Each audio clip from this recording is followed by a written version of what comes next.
ইন্নামাল মুমিনুনা আল্লাযীনা ইযা যুকিরাল্লাহ ওয়াজিলাত কুলুবুহুম ওয়া ইযা তুলিয়াত আলাইহিম আয়াতুহু যাদাতুহুম ঈমানা ওয়া আলা রাব্বিহিম ইয়াতাওয়াক্কালুন الذين يقيمون الصلاة ومما رزقناهم ينفقون أولئك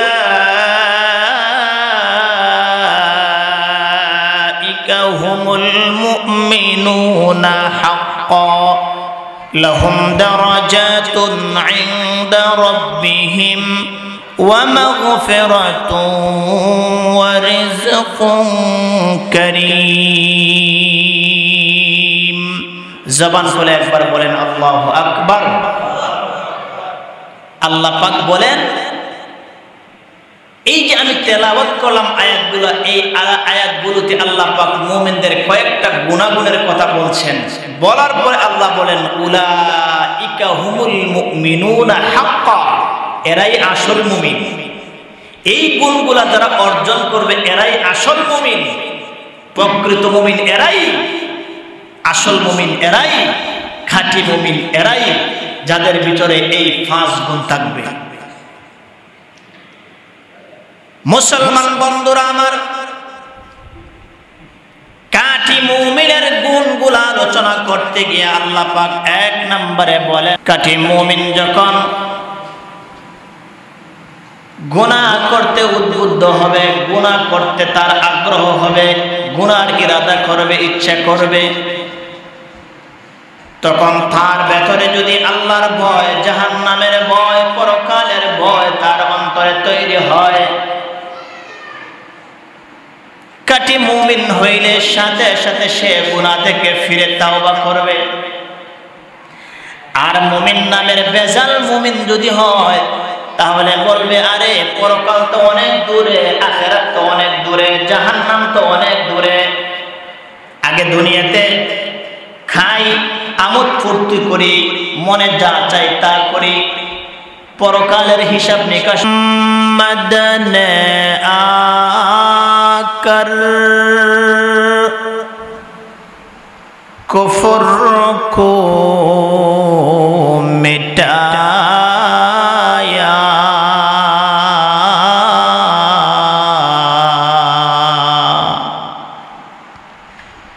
कुफर को मिटा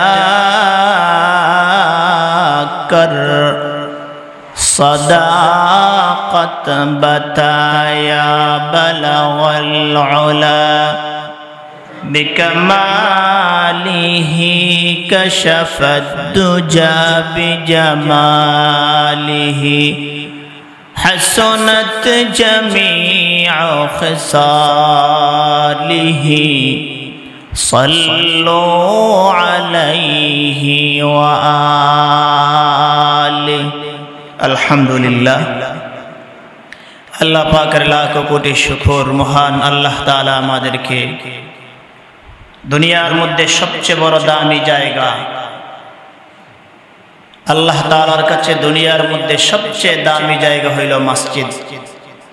মসজিদের চাইতে আল্লাহর কাছে দুনিয়াতে দামি কোনো জায়গা নাই। দুনিয়ার শ্রেষ্ঠ জায়গা মসজিদে আল্লাহ পাক আমাদেরকে আসবার মতো, বসবার মতো তৌফিক দান করেছেন। আল্লাহ পাক সুস্থতার নিয়ামত দিয়ে আমাদেরকে সালাতুল জুমআ আদায় করার লক্ষ্যে আল্লাহর ঘর মসজিদে আসার মতন তৌফিক দান করেছেন। আমরা সকলেই আল্লাহর দরবারে শুকর আদায় করি, সকলে পড়ি আলহামদুলিল্লাহ। মাহতারাম হাজিরিন, আমি আপনাদের খেদমতে সূরাতুল আনফালের প্রাথমিক কয়েকখানা আয়াতে কারিমা তেলাওয়াত করেছি। এই আয়াতগুলোকে সামনে রেখে সংক্ষিপ্ত সময়ের ভেতরে কিছু কথা আপনাদের খেদমতে আলোচনা করার চেষ্টা করব। আল্লাহ পাক যেন আগে আমাকে কথাগুলির উপর আমল করার তৌফিক দান করেন, পাশাপাশি আপনাদেরকেও যেন কথাগুলি বোঝার আমল করার তৌফিক দান করেন। সকলে জবান খুলে পড়ি আমিন। তো আজ তেলাওয়াতকৃত আয়াতগুলোর উপরে যে কথাগুলো বলবো, তেলাওয়াতকৃত আয়াতগুলোর ভিতরে আল্লাহ পাক মুমিনদের কিছু বৈশিষ্ট্য আল্লাহ তাআলা আলোচনা করেছেন। তেলাওয়াতকৃত আয়াতের আলোকে কথা বলার পূর্বে সংক্ষিপ্ত ভাবে কয়েক মিনিট আপনাদেরকে আলোচনা বোঝার স্বার্থে কয়েকটি কথা বলতে হচ্ছে। এক নম্বর, আল্লাহ তাআলা এই দুনিয়াতে আল্লাহ তাআলা যত মানুষ সৃষ্টি করেছেন, করছেন, ভবিষ্যতে করবেন,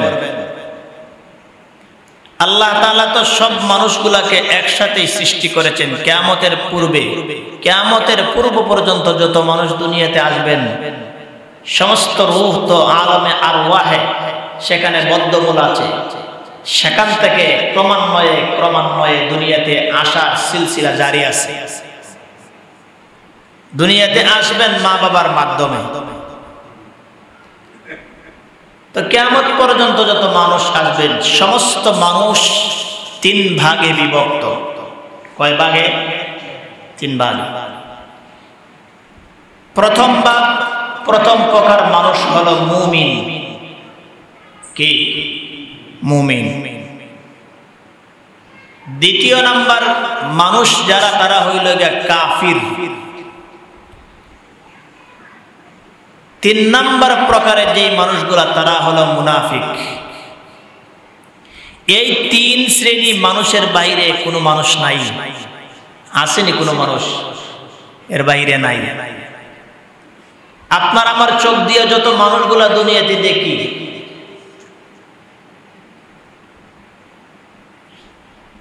এক নাম্বার প্রকারের মানুষ মুমিন, দ্বিতীয় নাম্বার প্রকারের মানুষ কাফির, তৃতীয় নাম্বার প্রকারের মানুষ মুনাফিক। এই তিন প্রকারের ভিতরে সমস্ত মানুষ, এখন হিন্দু বলেন, বৌদ্ধ বলেন, খ্রিস্টান বলেন, অগ্নি পূজারী বলেন, যত মানুষগুলাই বলেন না কেন, সবগুলা এই তিন প্রকারের ভেতরে। তবে সমস্ত মানুষের মধ্যে সবচেয়ে দামি হলো নাম্বার 1 মুমিনরা। মুমিনরা সবচেয়ে বেশি দামি। আমরা মুমিন, আমরা কি? মুমিন। তাহলে এই খোলা আকাশের নিচে, জমিনের উপরে আল্লাহ যত মানুষ সৃষ্টি করেছেন, সমস্ত মানুষের মধ্যে সবচেয়ে শ্রেষ্ঠ দামি মানুষ হইলাম আমরা, মুমিনরা। এমনি আল্লাহ পাক সমস্ত মাখলুকাতের ভিতরে মানব জাতিকে আল্লাহ পাক শ্রেষ্ঠত্ব দান করেছেন। অন্যান্য মাখলুকাতের চাইতে মানুষ, এতে সে মুনাফিক হোক, সে কাফির হোক, অন্যান্য মাখলুক থেকে সে দাম। কিন্তু সমস্ত মাখলুক, মানুষ সহ সকলের ভেতরে যারা ঈমান এনেছে, তারা সবচেয়ে বেশি দামি। ঈমানদারের চাইতে দামি কোনো মাখলুক এই দুনিয়াতে নাই। তাহলে বোঝা গেল ঈমানের দাম অনেক বেশি। কি বলেন? আচ্ছা, আপনারা বলেন, যেই জিনিসের দাম বেশি, দামি জিনিস, মূল্যবান জিনিস, এটা কি যে কোনো জায়গায় হেলায় দুলায় রেখে দিলে যত্নে থাকে, না ডাকাতি হওয়ার সম্ভাবনা? যত দামি জিনিস তত বেশি সেটা ডাকাতি হওয়ার সম্ভাবনা থাকে। আপনার ঘরে যদি স্বর্ণ থাকে কয়েক ভরি, টাকা থাকে বেশি, এই অর্থ, টাকা, স্বর্ণ, এই অর্থগুলা আপনি কি আপনার ঘরের যে কোনো জায়গায় ফেলে রাখবেন? না, সেটাকে আপনি আপনার ঘরের সবচেয়ে গোপন যে জায়গা, সবচেয়ে মানে চেইন সিকিউরিটি যে জায়গা সেখানে রাখার চেষ্টা করবেন, যাতে করে অন্যের হাতে, ডাকাতের হাত না লাগে। ঠিক কিনা বলেন? আপনি দুনিয়ার টাকা পয়সা অর্থ সম্পদ ডাকাতের হাত থেকে বাঁচানোর জন্য আপনি সেটাকে লুকায় রাখেন আপনার সাধ্য অনুযায়ী, কিন্তু কোটি কোটি স্বর্ণ মুদ্রা রূপা হীরা মণি মুক্তার চাইতে, আসমান জমিনের চাইতে, কুল কায়নাতের চাইতে, সাত আসমান সাত জমিনের চাইতে আপনার কাছে এমন সম্পদ আছে যেটা দুনিয়া, তামাম দুনিয়া মিলে সেটার কোনো মূল্য হবে না। সেই জিনিসটার আপনি হেফাজত করলেন না, রক্ষা করলেন না, সেটাকে আপনি আপনার হেফাজতে আপনি রাখলেন না, যত্ন করলেন না, আপনি কত বড় আপনি বুদ্ধিমান মানুষ? আপনি একটু বলেন, আপনি একটু বলেন। আপনাকে আল্লাহ যে ঈমান দিয়েছেন, এই ঈমানের মূল্য সাত আসমান সাত জমিন, আকাশ জমিনের ভেতরে যা আছে, কুল কায়নাতের ভেতরে যা আছে, সব কিছু মিলেও আপনার ঈমানের মূল্য হবে না। তাহলে এত দামি একটা ঈমান আল্লাহ পাক আপনাকে দান করলো, কিন্তু সেটার হেফাজত আপনি করলেন না। এখন বলতে পারেন, হুজুর ঈমানের হেফাজত কেমনে?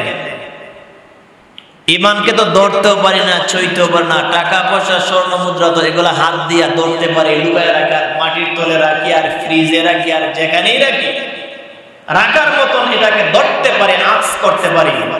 তো ঈমান তো ধরতে পারি না, ছুঁইতে পারি না, এটাকে ফ্রিজে রাখবো কেমনে, তালা দিয়ে রাখবো কেমনে, এটাকে কোথায় রাখবো, কেমনে হেফাজত করবো, এটা তো জানি না, এটা কেমনে করবো? মুমিন, তুমি তোমার ঈমানকে হেফাজত করছো কেমনে?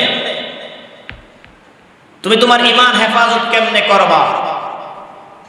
ঈমান হেফাজত করার যে সমস্ত কারণগুলো রয়েছে, প্রাথমিকভাবে ঈমান হেফাজতের মৌলিকভাবে 10টা কারণগুলো আপনারা ধরে রাখা লাগবে। সেই 10টা কারণ, যেটাকে ঈমান ভঙ্গের মৌলিক কারণ বলে, অর্থাৎ তোমার ঈমান এই কাজগুলা তোমার থেকে হইলে পরে, সম্পাদিত হইলে পরে ঈমান চলে যাবে, ডাকাতি হয়ে যাবে। সুতরাং এই কাজগুলা যেন তোমার থেকে না হয়। এখন এই 10টা কাজের আলোচনা যদি আমি আপনাদের খেদমতে বলতে চাই, অন্তত পক্ষে 10 জুমার আলোচনার সময়ের দরকার। এটাকে বলে ঈমান ভঙ্গের 10টা কারণ। তো আল্লাহ পাক যদি তৌফিক দান করেন, ইনশাআল্লাহ অন্যান্য স্বতন্ত্র কোনো জুমায় ঈমান ভঙ্গের 10টা কারণের কথা উল্লেখ করব। এর মধ্যে একটা কথা অন্তত পক্ষে খেয়াল রাখেন, আপনার ঈমান ডাকাতি হওয়ার ভেতর দিয়া একটা কারণ হইল আল্লাহর সঙ্গে শিরিক করা। আপনি যদি আল্লাহর সঙ্গে শিরিক করেন, তাহলে আপনার ঈমান চলে যাবে, ডাকাতি হয়ে যাবে। সুতরাং শিরিক করা যাবে না। আপনি যদি ঈমানওয়ালা হয়ে থাকেন, আপনার ঈমান আপনার মধ্যে টিকে থাকার জন্য সবচেয়ে ভূমিকা পালন করবে সেটা হলো নেক আমল। আপনি বলেন আপনি ঈমানদার, নামাজ পড়েন না এক ওয়াক্ত, দাবি করছেন কি? হুজুর নামাজ পড়ি আর না পড়ি আমি ঈমানদার, আমি মুমিন। এটা একটা বাটপারি কথা। যেমন ভাবে দোকানে ক্যাশ করে দেখবেন যে সাইনবোর্ড লেখে রাখে খাঁটি বাটার জুতা, কিন্তু সেখানে বাটা নাই, বাটার চাইতে আরো নরমাল বার্মিজ জুতা যেগুলো সেগুলোও আছে, কিন্তু লেখে রাখছে। দেখেন না দোকানের অনেক জায়গায় খাঁটি মধু পাওয়া যায়, এনেকে শুধু খাঁটি মধু আর কিছু নাই, খাঁটি সরিষার তৈল, এমন লেখা থাকে না দোকানে। সাইনবোর্ডে লেখা ঠিক খাঁটি, কিন্তু ভেতরে ভেজাল। হ্যাঁ, আপনিও ঈমানদার হইছেন ঠিক, কিন্তু আপনি ঈমানদার হওয়ার পরে ঈমানের দাবি হইল আল্লাহ পাকের আদেশ, আল ইমতিসালু আনিল আওয়ামির ওয়াল ইজতিনাবু আনিন নাওয়াহি, অর্থাৎ আল্লাহ পাকের আদেশ সূচক যে কাজগুলো রয়েছে সেগুলো আপনার করণীয়, আর বর্জনীয় যত নিষেধ সূচক যত কাজ আল্লাহ পাকের রয়েছে সেগুলা বর্জন করা, এটা ঈমানের দাবি। কিন্তু আপনি গুনার কাজ যা আছেন একটাও ছাড়েন না, নেকির কাজ যা আছেন একটাও করেন না, আবার আপনি বলেন কি আমি পাক্কা একজন মুমিন। এটা ওই ব্যক্তির দোকানের সাইনবোর্ডের মতো। দোকানের সাইনবোর্ডে যেমন লেখা রাখছে যে কাঠি মধু, কাঠি সরিষার তৈল, কিন্তু ভেতরে ভেজাল। আপনিও নাম দিচ্ছেন মুমিন, কিন্তু ভেতরে ভেতরে আপনার কুফরি ভরা, নেফাকে ভরা, শয়তানি ভরা। আপনার মধ্যে যত নাফরমানি রয়েছে সব রয়েছে। এটা দুনিয়াতে মানুষকে ধোঁকা দিতে পারবেন, কিন্তু পরকালে এই ঈমান নিয়ে জান্নাতে যাওয়া যাবে না। কথা বুঝাইতে পারছি? তাহলে ভাই জান্নাতে যাইতে হলে কাঠি ঈমান লাগবে। কি লাগবে? ঈমান লাগবে। কাঠি ঈমান যদি সরিষার দানা পরিমাণও আপনার ভেতরে থাকে, এই ঈমান আপনাকে একদিন জান্নাত পর্যন্ত পৌঁছায় দেবে। সুবহানাল্লাহ। তবে ঈমানে যদি ভেজাল হয়ে যায়, ঈমানে যদি ভেজাল ঢুকে যায়, এই ঈমান দ্বারা জান্নাতে যাওয়া যাবে না। সুতরাং প্রতিটা মুহূর্ত আপনি আমি যেভাবে আপনার আমার সন্তানের, আপনার আমার সম্পদের, আপনার আমার জীবনের প্রত্যেকটা জিনিসকে ফলো করি, ক্ষতি হয়ে যায় কিনা, নষ্ট হয়ে যায় কিনা, ঠিক তেমনি ভাবে সবকিছুর চাইতে সবচেয়ে বেশি আপনি আমি যেই জিনিসের চিন্তা করা দরকার, যেই জিনিস নিয়ে গবেষণা করা দরকার, যেই জিনিসকে আমি হেফাজত করা দরকার, সেটা হলো আপনার আমার ঈমান। এই ঈমান নিয়ে আপনার আমার চিন্তা নাই। সুতরাং আল্লাহ পাক আমাদেরকে সূরাতুল আনফালের মধ্যে বলে দিয়েছেন, আপনি যদি কাঠি মুমিন হয়ে থাকেন তাহলে আমার বর্ণিত সূরাতুল আনফালের আয়াতগুলোতে মুমিনদের যেই খাসাইস বা বৈশিষ্ট্য আমি আলোচনা করেছি, দেখেন এইগুলো তোমার ভেতরে আছে কিনা। যদি মনে করো আছে, এই গুণগুলো আছে, তাহলে তুমি মনে করবা তোমার ভিতরে প্রকৃত ঈমানের স্বাদ আছে, প্রকৃত ঈমানদার মুমিন তুমি। তাহলে আসেন আমরা দেখি আল্লাহ পাক বলেন, ইন্নামাল মুমিনুনা আল্লাযীনা ইযা যুকিরাল্লাহ ওয়াজিলাত কুলুবুহুম ওয়া ইযা তুলিয়াত আলাইহিম আয়াতুহু যাদাতুহুম ঈমানা ওয়া আলা রাব্বিহিম ইয়াতাওয়াক্কালুন الذين يقيمون الصلاة ومما رزقناهم ينفقون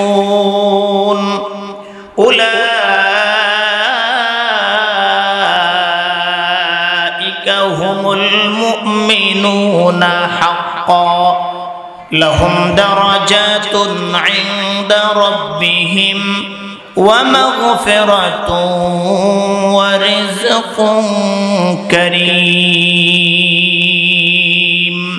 জবান খুলে একবার বলেন আল্লাহু আকবার। আল্লাহ পাক বলেন, এই যে আমি তেলাওয়াত করলাম আয়াতগুলো, এই আয়াতগুলোতে আল্লাহ পাক মুমিনদের কয়েকটা গুণাগুণের কথা বলছেন। বলার পরে আল্লাহ বলেন, উলাইকা হুমুল মুমিনুনা হাক্কা, এরাই আসল মুমিন। এই গুণগুলা যারা অর্জন করবে এরাই আসল মুমিন, প্রকৃত মুমিন এরাই, আসল মুমিন এরাই, খাঁটি মুমিন এরাই, যাদের ভিতরে এই 5 গুণ থাকবে। মুসলমান বন্ধুরা আমার, কাঠি মুমিনের গুণগুলো আলোচনা করতে গিয়ে আল্লাহ পাক 1 নম্বরে বলেন, ইন্নামাল মুমিনুনা ইযা যুকিরাল্লাহু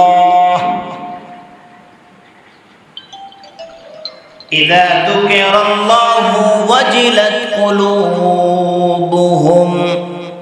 কাঠি মুমিনের 1 নম্বরে গুণ, কাঠি মুমিন যখন গুনাহ করতে উদ্বুদ্ধ হবে, গুনাহ করতে তার আগ্রহ হবে, গুনার ইরাদা করবে, ইচ্ছা করবে,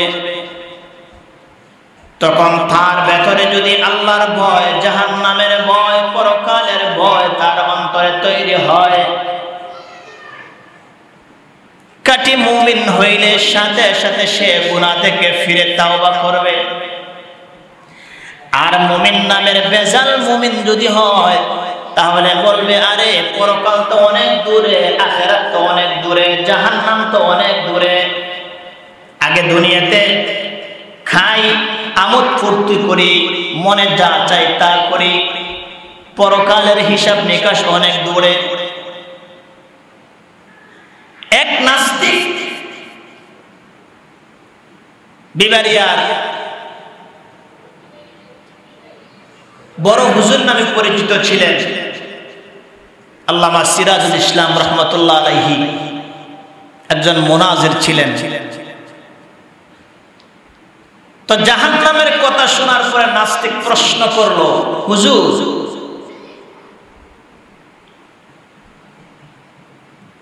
জিন জাতিরা তো আগুনের তৈরি, তো জিন জাতিরা হাসরের ময়দানে হিসাব নিকাশ হবে, জান্নাত জাহান্নাম তাদেরও আছে। আল্লাহ পাক তো কোরআনে বলছেন, ওয়ালাকাদ যারানা লিজাহান্নামা কাসীরাম মিনাল জিন্নি ওয়াল ইনস। অনেক মানুষ এবং জিন জাতির জন্য আল্লাহ পাক জাহান্নাম তৈরি করেছেন। তো জিন জাতিরা আগুনের তৈরি, জাহান্নামের শাস্তিও আগুন দিয়ে দেওয়া হয়। তে আগুনের তৈরি জিনিস জাহান্নামে আগুনে গেলে এটা আবার কিসের শাস্তি?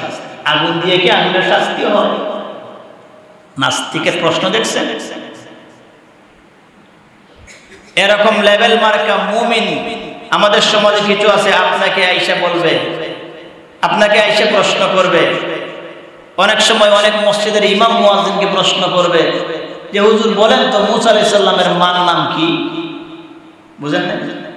বাজারে চটি বই বিক্রি হয়, আইসা বলবে হুজুর জানি তো আপনি অনেক মোটামুটি জানেন, আচ্ছা বলেন তো হুজুর আপনার কাছে আমার জানার দরকার, মুসা আলাইহিস সালামের মায়ের নাম কি বলেন তো? বুঝেন নাই? বাংলা চটি বই বাজারে বিক্রি হয়, এগুলোর মধ্যে পাইছে মুসা আলাইহিস সালামের মায়ের নাম অমুক, এই প্রশ্ন করছে। আচ্ছা আপনি বলেন তো দেখি, একজন মুমিনের জন্ম থেকে নিয়ে মৃত্যু পর্যন্ত, জান্নাতে যাওয়া পর্যন্ত জীবনে যতটুকু জরুরত পরিমাণ জানা দরকার, এর ভিতরে এটা আসেনি? মুসা আলাইহিস সালামের মার নাম কি? এটা কি আল্লাহ কোনো দাবি জিজ্ঞেস করবে? খবরের 3 প্রশ্নের কোন প্রশ্ন এটা আছে? এটা আপনাকে জিজ্ঞেস করে উঠতে কি যদি হুজুরে আটকাইতে পারি, তাহলে হুজুর তো সব সময় আর বড় গলা দিয়া চোখ রাঙায় কথা বলার সুযোগ নাই, আমি হুজুরের সামনে বড় হয়ে গেলাম। এমন কিছু মানুষগুলো আছে, যদি এমন নিয়ত নিয়ে কেউ কাউরে প্রশ্ন করে, গুনাহ হবে, অন্যায় হবে। আল্লাহ তাআলা বলেন, ফাসআলু আহলায যিকরি ইন কুনতুম লা তা'লামুন। তোমরা যারা জানো না, জাননেওয়ালাদের কাছে তোমরা জিজ্ঞাসা করো।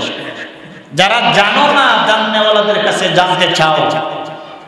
কিন্তু আপনি জানেন, অথবা এটা কোনো গ্রহণযোগ্য কথা না শরীয়তের, অমুক পয়গম্বরের মা, আবার অনেক সময় বলবে যে বাংলাদেশের রাজধানী কোন জায়গায়, এটার পূর্ব নাম কি, এগুলো প্রশ্ন বিভিন্নতা আছে, যেগুলো শরীয়তের সাথে সম্পর্ক না, শরীয়তের মৌলিক বিষয়ের সাথে সম্পর্ক না, আপনাকে জিজ্ঞেস করে আপনাকে আটকানোর চেষ্টা। কথা বুঝেন নাই? এইভাবে যারা কাউকে প্রশ্নবিদ্ধ করে আটকানোর নিয়তে যারা প্রশ্ন করবে, এটা কবিরা গুনাহ, এটা অন্যায়, এটা ঠিক নয়। তবে এই যে বললাম, বিবারিয়ার বড় হুজুরের মতন এরকম যদি হিকমতওয়ালা ইলমওয়ালা আলেম থাকেন, আর নাস্তিকরা যত প্রশ্নই জমা করে প্রশ্ন করুক না কেন, মুহূর্তের ভিতরে সব দুনিশাত। তিনি উনার কিতাবের মধ্যে লেখে, নাস্তিক প্রশ্ন করছে, জিন জাতিকে আল্লাহ তাআলা আগুন দিয়ে বানাইছে, আবার আগুন দিয়ে জাহান্নামের শাস্তি দেওয়ার জন্য আল্লাহ তাআলা আগুনের শাস্তি দিবে। তো আগুনের তৈরি জিনিস দ্বারা আগুনের তৈরি শাস্তি আবার কি, সেটা কি কোনো শাস্তি হইল? কথা বুঝেন? তো উনি বলেন, হ্যাঁ তোমার প্রশ্ন ঠিক, সুন্দর সুন্দর চমৎকার প্রশ্ন। খাদেমকে বললেন একটা মাটির ঢিল নিয়ে আসো। খাদেমকে বললেন একটা মাটির ঢিল নিয়ে আসো। মাটির ঢিল আনার পরে মাটির ঢিল নাস্তিকের মাথায় ছুঁড়ে মারছেন, আর হাও মাও করে বলতেছেন, হুজুর এটা কি করলেন? আপনি একজন আলেম মানুষ আপনি এটা করলেন কি? হ্যাঁ ভাই একটু নীরব থাকেন। আমি তো আসলে খেয়াল করি নাই, ও মাটির ঢিলকে আপনার উপরে পড়ছে। হ্যাঁ আপনি দেখেন আমার উপরে পড়ছে। হ্যাঁ আপনাকে মাটি দিয়ে ঢিল দিছি, এটা পাথর না, না এটা তো মাটি। ভাই মাটি দিয়ে আপনাকে ঢিল দিছি, আপনাকে আল্লাহ কি দিয়ে বানাইছে? হ্যাঁ আমার তো আল্লাহ মাটি দিয়ে বানাইছে। তো আপনি মাটির তৈরি জিনিস, একটা মাটির ঢিল আপনার গায়ে পড়ার সাথে আপনি ইস করে হুফ করে ডাক মেরে উঠলেন, এটা কেমন কথা? মাটির তৈরি জিনিসকে মাটি দিয়ে আঘাত করলে ব্যথা পাওয়ার তো কোনো কথা না। কথা বুঝেন নাই? মাটির তৈরি জিনিসকে মাটি দিয়ে আঘাত করলে তো কষ্ট পাওয়ার কথা না, আঘাত পাওয়ার কথা না। নাস্তিক বলে হুজুর মাফ করেন আমাকে, আমি বিষয়টা বুঝতে পারছি। সুবহানাল্লাহ বলবেন না? আপনারা বুঝছেন না? এই ধরনের কিছু নাস্তিক, নব্য নাস্তিক, এই ধরনের কিছু নাস্তিকগুলো আপনাদেরকে এসে বলবে কি জানেন? আরে ভাই জাহান্নামের আগুন, জাহান্নামের শাস্তি, এটা তো অনেক পরের কথা। কথা বুঝেন নাই? অনেক পরের কথা। নেক আমল আমল দরকার নাই, ইমান মজবুত করে। যেই লোক নেক আমল করে না তার ইমান কি মজবুত আছে? না, অসম্ভব বিষয়। সুতরাং মুসলমান এই ধরনের বিভিন্ন ধোঁকা আপনাদেরকে দিতে থাকবে, বিভিন্ন ভাবে আপনার ইমান নষ্ট করার চেষ্টা করবে। সুতরাং ওদের কথায় কান দেওয়া যাবে না। তাহলে কি বলছিলাম? মুমিনের এক নম্বরের গুণ আল্লাহর ভয়। কি? কোরআনে কারীমের পৃষ্ঠায় পৃষ্ঠায় পৃষ্ঠায় পৃষ্ঠায় আল্লাহ পাক জায়গায় জায়গায় বলেন ইত্তাকুল্লাহ ইয়া আইয়ুহাল্লাযীনা। মানুষ থেকে হৃদ্রতা, ভালোবাসা এগুলো চলে যাবে। মায়া মহব্বত মানুষের প্রতি মানুষের থাকবে না, উঠে যাবে। হিংসা বাড়বে, একজন আরেকজনের ক্ষতি কেমন করে করা যায় এগুলা বেশি বেশি করবে। আজ মায়া মহব্বত ভালোবাসা আমাদের অন্তর থেকে পুরোপুরি চলে গেছে। এটা কিয়ামতের লক্ষণ, কিয়ামতের আলামত। গত 2 দিন আগে মনে হয় এই যে নোয়াখালী লক্ষ্মীপুরের প্রবাসী ওমান থেকে আসা প্রবাসী এক ভাই দুর্ঘটনা দেখেন নাই? এমন মনে হয় কেউ নাই যারা ফেসবুক ঘাটাঘাটি করে। ওই লোকটা একটা কথা বলছে, বড় কষ্ট লাগছে। মানুষ কত নিচে চলে গেছে, অন্যের বিপদকে বিপদই মনে করে না, অন্যের কষ্টকে কষ্টই মনে করে না। এটা তো নবীজির আদর্শ না। একটা মুমিনের কাজ এটা হতে পারে না। একজন মুমিন তো অপর মুমিনের আয়না। একজন মুমিনের বিপদ নিজের বিপদ মনে করা। রাসূল বলেন একজন মুমিন আরেকজন মুমিনের এক আত্মায় আবদ্ধ, এক শরীরে আবদ্ধ গাথা। মুমিন একজন ভাই যদি কষ্টে কান্না করে আমার কান্না করার কথা, মুমিন একজন ভাই যদি কষ্ট পায় আমার কষ্ট পাওয়ার কথা। একজন লোক কষ্ট যদি পায় তাহলে আমরা আরো হাসাহাসি করি, আমরা সেটা নিয়ে মজা করি, এমন কি বলি তার পাপের ফল। তার পাপের ফল শনাক্ত করার তুমি কে? তোমার পাপ কেমন তুমি জানো? এজন্য মুসলমান বন্ধুরা আমার, কষ্টের সাথে বলতে হচ্ছে। লোকটা কান্না করে করে বলতেছে, বিবাহ জীবনের 6 মাস পরে আমি ওমান দেশে চলে যাই। কমে বেশি 3 বছর পরে দেশে ফিরে।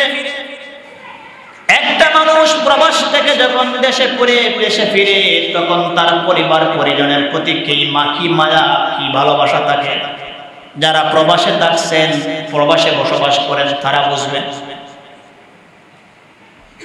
আল্লাহর বান্দার ভেতরে কত স্বপ্ন, কত স্বপ্ন।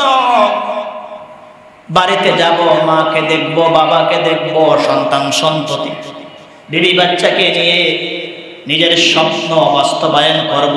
এই স্বপ্ন নিয়ে আল্লাহর বান্দা আসলো, দেশে আসলো, এয়ারপোর্টে নামলো, পরিবার পরিজন তাকে আগে আনার জন্য গেল, সকলের সাথে সাক্ষাৎ।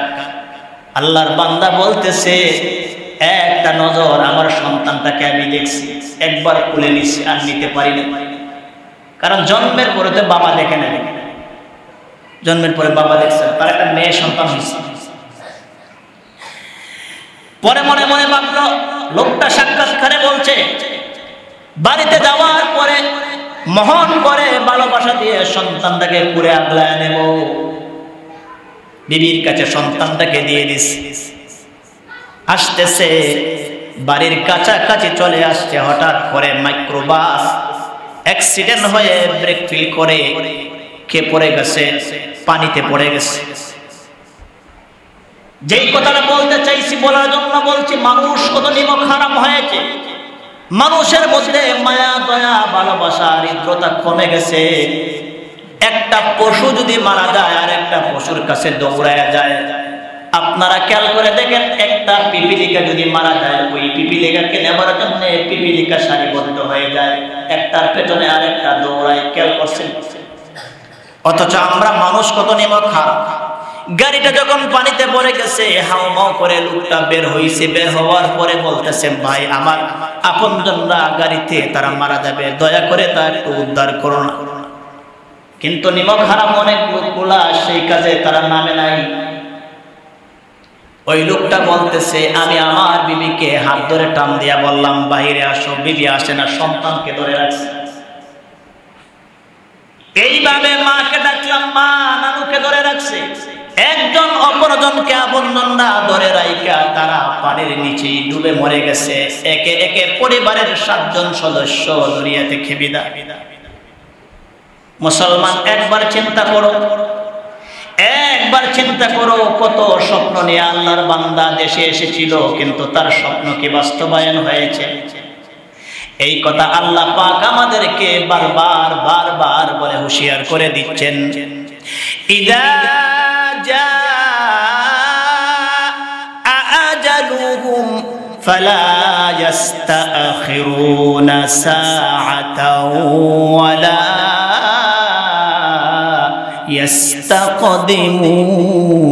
ইস্তাকদিমুন। আল্লাহু আকবার।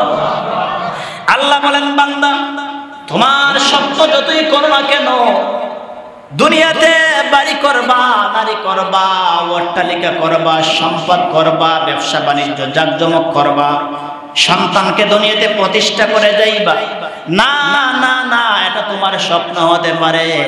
আমি আল্লাহ তোমার জন্য যত সময় বরাদ্দ করে রেখেছি, এর চাইতে একটা সেকেন্ডও আমি আল্লাহ তোমাদেরকে দুনিয়াতে রাখবো না। তুমি স্বপ্ন করতে পারো, তোমার স্বপ্ন থাকতে পারে। ওই লোকের স্বপ্ন ছিল। গতকালকেও দেখলাম এই যে সুনামগঞ্জে বিশ্ব রুটে একটা অ্যাক্সিডেন্ট হয়ে দেখলাম, মানুষ আহারে সিএনজি অ্যাক্সিডেন্ট হয়ে দেখলাম কারো পাও কেটে গেছে, মাথা ফেটে গেছে। দৈনন্দিন দিন এরকম মরণের ঘটনা দিনকে দিন ঘটতে আছে। কিন্তু আমাদের পরিবর্তন কোথায়? আমাদের পরিবর্তন হইলে আজ জুম্মার দিনে ইমাম সাহেব আল্লাহু আকবার বলে নামাজে দাঁড়ায়, তখন সময় মসজিদে যাকে আইয়া পঙ্গপালের মতন মসজিদে ঢুকে। ওরা কি প্রকৃত মুমিন? ওরা প্রকৃত মুসল্লি? না, প্রকৃত মুমিন না। প্রকৃত মুমিনের 1 নম্বরে গুণ, তাদের সামনে যখন আল্লাহর কথা আলোচনা করা হবে, সাথে সাথে তার অন্তরটা কেঁপে যাবে, ভীত সন্ত্রস্ত হয়ে যাবে। وَإِذَا تُلِيَتْ عَلَيْهِمْ آيَاتُهُ زَادَتْهُمْ إِيمَانًا। মুমিনের 2 নম্বরে গুণ, তার সামনে যখন আল্লাহর কোরআনের তেলাওয়াত করা হবে, আল্লাহর কোরআনের কথা হবে বলা হবে, তার ঈমানের পাওয়ার বাড়তে থাকবে। সুবহানাল্লাহ। মুমিনের কাছে কোরআন নাই, কোরআনের তেলাওয়াত নাই। ছোটবেলায় যখন মক্তবে যাইতাম, যখন বাড়ির পেছন চিপা দিয়া যাইতাম, রাস্তা দিয়ে যাইতাম, শুনতে পাইতাম মুসলমানের ঘর থেকে ফজরের নামাজের পরে সূরা ইয়াসিনের তেলাওয়াত শোনা যায়। কিন্তু আজকে দুস্কি এলাকার প্রত্যেকটা বাড়ির চিপায় চাপায় ঘুরে ফজরের পরে দেখেন, আরে কোরআনের তেলাওয়াত হবে দূরের কথা, মুমিন তো নামাজই পড়ে না। ঠিক কিনা বলেন? আস্তে বলুন কেন, আওয়াজ করে বলেন ঠিক কিনা? মুমিন কোরআনের তেলাওয়াত কখন করবে? কোরআনের সাথে যদি সম্পর্ক থাকে।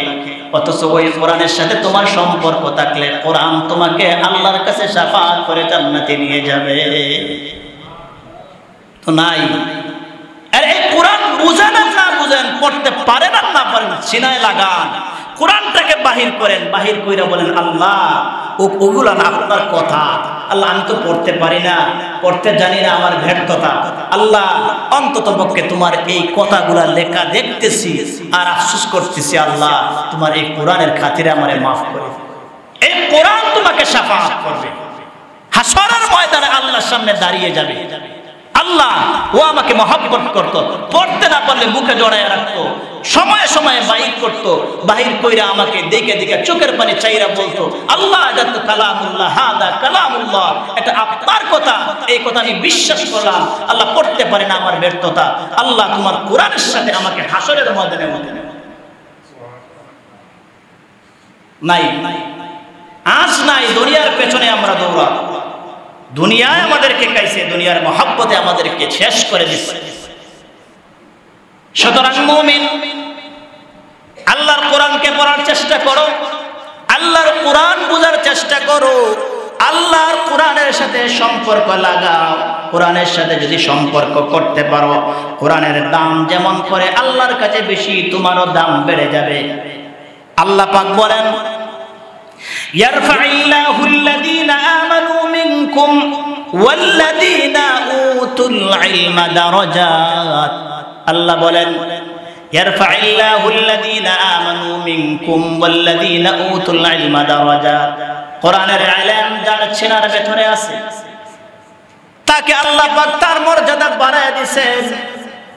সুতরাং কোরআনের ইলম যারা শিখবে তাদের মর্যাদা বেড়ে যাবে, কোরআনের সাথে যারা সম্পর্ক রাখবে তাদের মর্যাদাও বেড়ে যাবে। মুসলমান আপনাদেরকে আমি একটা কথা জিজ্ঞাসা করতে চাই, এই দুনিয়াতে কাপড়ের মাধ্যমে সম্মানের কাজ করা হয়, অসম্মানের কাজ করাও হয়। কাপড়ের মাধ্যমে, কাপড় দিয়ে অনেক সময় মানুষ জুতা পরিষ্কার করে কি করে না। কাপড়ের মাধ্যমে মানুষ ঘরের ময়লা জায়গাও পরিষ্কার করে। এই কাপড় দিয়া মানুষ গায়ে পরে নামাজে আসে, নামাজ পড়ে এই কাপড়। আবার যদি এই কাপড় দিয়া যদি কোরআনের যদি গিলাফ বানানো হয়, দুনিয়ার এমন কোনো মানুষ নাই যে এই গিলাফের কাপড় দিয়ে জুতা মুছবে, এমন কোনো মানুষ নাই।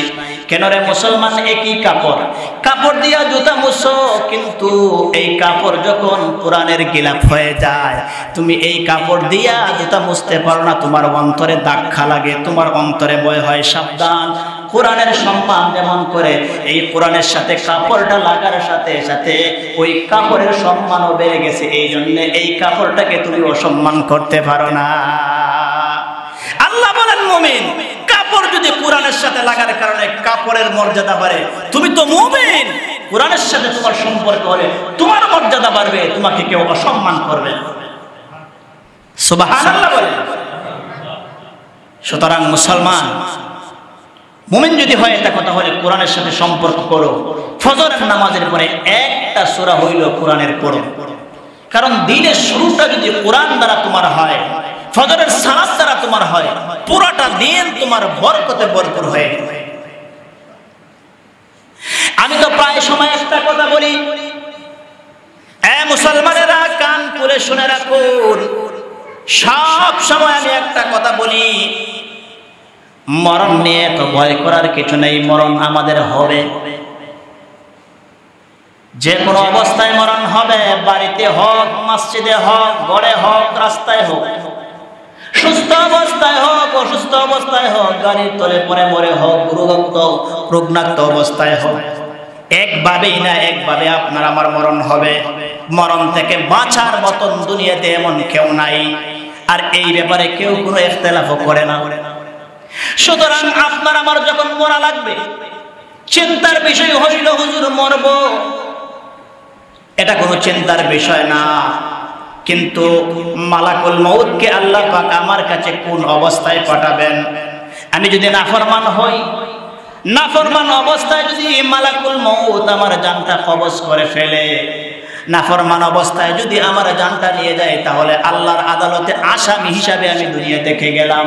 আমি যদি নাফরমান অবস্থায় দুনিয়া থেকে যাই, তাহলে নিজেই ফয়সালা করেন আপনার আমার হালাত কি হবে। আর যদি মসজিদে নামাজে আসলাম, ফজরের সালাত পরে আমি আমার পরিবারের প্রয়োজনের জন্য আমি রাস্তায় দিয়ে বের হলাম, মদিনা মার্কেটে গেলাম, রাস্তায় গেলাম, গাড়ি হয়ে বাজার করতে গেলাম, আল্লাহ না করুক রাস্তায় গাড়ি অ্যাক্সিডেন্ট হয়ে আপনি মারা গেছেন, মুমিন তোমার কোনো চিন্তার কারণ নাই। কারণ ফজরের সময় মালিকের দরবারে হাজিরা দিয়ে আসছো, মালিকের দরবারে হাজিরা দেওয়ার পরে জোহরের আগ পর্যন্ত আপনি যত কাজগুলা করবেন সবগুলা ইবাদতে গণ্য হবে। আপনি আপনি আপনি আপনি তখন সময়ের মধ্যে নাফরমানের কাতারে আপনার নাম যাবে না, তখন নেককারের কাতারে আপনার নাম যাবে। তখন মারা গেলেও আপনার চিন্তার কোনো কারণ নাই, আল্লাহ পাক আপনাকে জান্নাতের ফয়সালা করবে। কিন্তু ফজরের নামাজ পড়ছেন না, আপনি গেছেন মদিনা মার্কেটে, মার্কেট করতে গেছেন বা বাজার করতে গেছেন, যা করবেন সবগুলা গুনাহ লেখা হবে।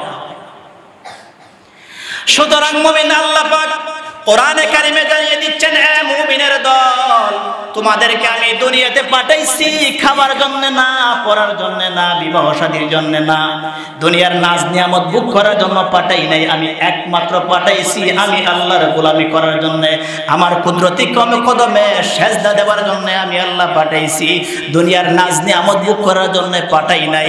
তাহলে বলতে পারেন হুজুর, তাহলে আমরা খানা খাই কেন, সংসার করি কেন, বাজারে যাই কেন?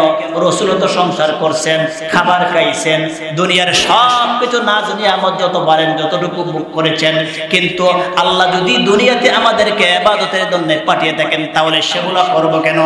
এই প্রশ্নের জবাব দেওয়ার পূর্বে আপনাদেরকে আমি আরেকটা কথা বলি। আপনারা আমাকে বলেন, গাড়ি যে বানানো হয়, গাড়ি কি উদ্দেশ্যে বানানো হয়? চলার জন্য, ঠিক কিনা বলেন? গাড়ি যে বানানো হয়, যানবাহন বলেন, যানবাহন বানানো হয় কেন? চলার জন্য।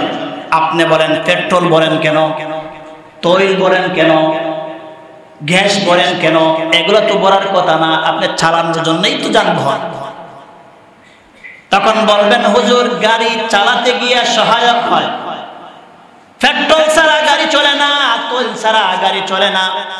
সুতরাং গাড়িকে চালানোর সহায়তার জন্য পেট্রোল তৈল ভরতে হয়, সেজন্য আমরা এগুলা করি। আল্লাহ বলেন, বান্দা আমার গোলামি করতে গিয়া, গোলামির জন্য বানাইছি, আমার গোলামি করতে গিয়া দুনিয়াতে যত কিছুর প্রয়োজন বান্দা তুমি সেগুলা ভোগ করো, সেগুলাও ইবাদতে গণ্য হবে। কিন্তু আমার গোলামি বাদ দিয়া দুনিয়ার যত কিছু তুমি ব্যবহার করবা, এগুলা ইবাদতে গণ্য হবে না, এগুলা গুনার খাতায় গণ্য হবে। কথা বুঝাইতে পারছি? আমার কথা বুঝছেন আপনারা? তাহলে বলেন, আল্লাহর ইবাদত করবেন না ছাড়বেন? বলেন ভাই, আওয়াজ করে বলেন ইনশাআল্লাহ। বলেন মরণের আগ পর্যন্ত, পাক্কা ওয়াদা করেন মরণের আগ পর্যন্ত যতদিন দুনিয়াতে বাঁচবো এক ওয়াক্ত নামাজ ছাড়বো না। বলেন, পাক্কা ওয়াদা করেন এক ওয়াক্ত নামাজ ছাড়বেন। হাত তুলেন, হাত তুলে বলেন, বলেন আল্লাহ, যতদিন এই দুনিয়াতে বেঁচে থাকবো একদিনও এক ওয়াক্ত নামাজ ছাড়বো না। হাত নামান, আল্লাহ কবুল করেন। আপনাদের কাছে অনেক আনন্দ মনে হয়েছে না কথাটা? আনন্দ না ভাই? ভেতরের যদি কষ্টটা বুঝাইতে পারতাম, কলিজাটা ছিঁড়ে যদি বুঝাইতে পারতাম, আজকে উম্মতের যে দশা, যদি নবী থাকতেন হাওমাও করে নবী কাঁদতেন।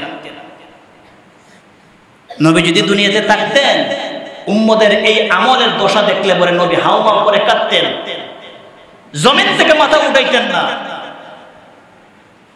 আর আপনারা অনেকে হাসেন। আপনি জানেন এই যে এত এত মরণের ঘটনা জমিনে ঘটতেছে, আপনি মরবেন না? মরবেন না? তাহলে মরণের ভয় কোথায় আছে? যদি মনে করেন মরবেন, তাহলে আর কোনোদিন নামাজ ছাড়বেন না। সাবালক হওয়ার পর থেকে কোনোদিন নামাজ ছাড়বেন না। নামাজ না পড়লে আবার কিসের মুমিন? নামাজ না পড়লে সে মুমিনের খাতায় তার নাম লেখা হবে না। সে মুমিনই হতে পারে না। কিসের মুমিন?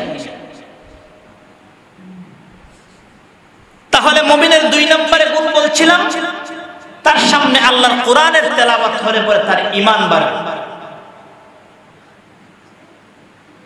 3 নম্বরে মুমিনের গুণ হলো ওয়া আলা রাব্বিহিম ইয়াতাওয়াক্কালুন। মুমিন হর হালতে সব সময় মালিকের উপর ভরসা করবে, যেটাকে তাওয়াক্কুল বলে। তাওয়াক্কুল আলাল্লাহ, মুমিন প্রত্যেকটা কাজের বেলায় তার মালিকের উপর ভরসা করবে। এখন আমাদের বোঝার দরকার তাওয়াক্কুল কাকে বলে। আপনি হাত পাও সব গুছিয়ে ঘরে বসে বললেন আমি আমার মালিকের উপর ভরসা করলাম, আমার মালিক সব কিছু আমার ঘরে এনে দিবে। এমন দরজায় যদি আপনি বসতে পারেন তাহলে অবশ্যই আল্লাহ দিবে, আল্লাহ দিয়েছেন।